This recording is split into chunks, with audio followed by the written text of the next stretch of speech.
Let's talk carbohydrates, the one we always villainize for all our fat gain. And the truth is, carbs don't make us fat. Protein doesn't make us fat. Fat doesn't make us fat. It's the overconsumption of energy that makes us fat. Yes, highly processed carbs make it very easy to overconsume energy, which then leads to weight gain. It's not the carbs that did it, it's overconsumption of energy that did it. And a lot of times we are quick to villainize pizzas, pastas, all these things. The carbs are making us fat.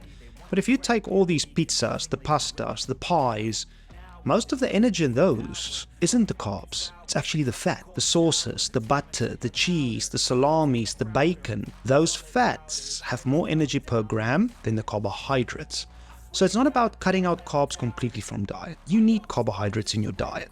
Carbs is our main form of energy. Our body wants to use carbs for energy. As yesterday, protein. Protein is very important for our muscles, for DNA, and our immune system. Carbohydrates is the energy of choice. Yes, there are carbs that are better for us and carbs that aren't so good. So let's unpack that a little bit in today's lesson. I like to say here, we need to think about fueling up with smart carbs. And in today's PDFs, I will have lists of all the different carbs from the worst to the best, same as yesterday, the red light categories, the orange lights, and the green lights.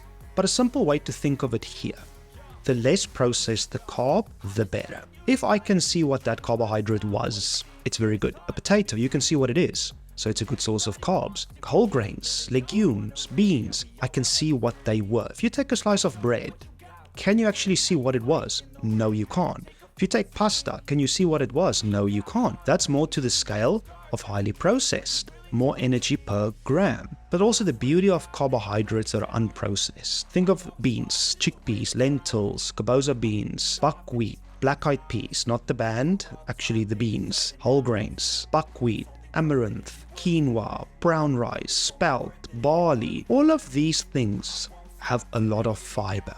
The more fiber your carbohydrate has, the more it slows down digestion, but it also builds the bulk of your meal, which keeps us satiated for longer, feeling fuller for longer, and less cravings. Remember yesterday I said protein for satiation?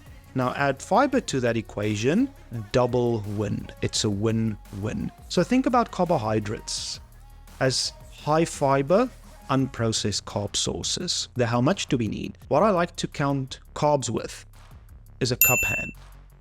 Take a nice little cup hand of carbohydrates. Try to have 1 cup hand with each meal. The more active you are, try for 5 or 6 total cup hands. What carbs? In our today's list, you have the worst to the best, but also the more you stay to those highly processed ones, they aren't going to satiate you. They have almost no fiber to them, which makes it easy to overconsume. The more we move to the scale of high fiber, little processed to no processed, the more satiation we'll get, the fuller for longer we'll be, but also a very important one here, the less blood glucose spikes we have, which is very good to keep diabetes away. And unprocessed carbs are very difficult to overconsume. So today's lesson, take your time. Go through the documents, the PDF I have. It's all about carbs. Why the PDF important? It's easy to make notes. Write down, think about it. And as I reminded you, you need to do the work. I can't do the change for you. I can give you the knowledge, but you still need to do the application. Start thinking about carbs not as the devil, but start thinking of carbs as a vehicle to keep me energized and satiated with fiber, unprocessed carbohydrates. Just one thing on the carbs. Usually when people start dieting, they cut carbs completely. It's not about cutting carbs too low. The lower we cut our carbs, the more hungry we're going to feel, and also the less energized we're going to feel. So if we have a busy life, that's the last thing I want us to do. I don't want us to run on empty. I want us to feel energized, satiated, enough mental clarity to get things done. Don't cut your carbs too low.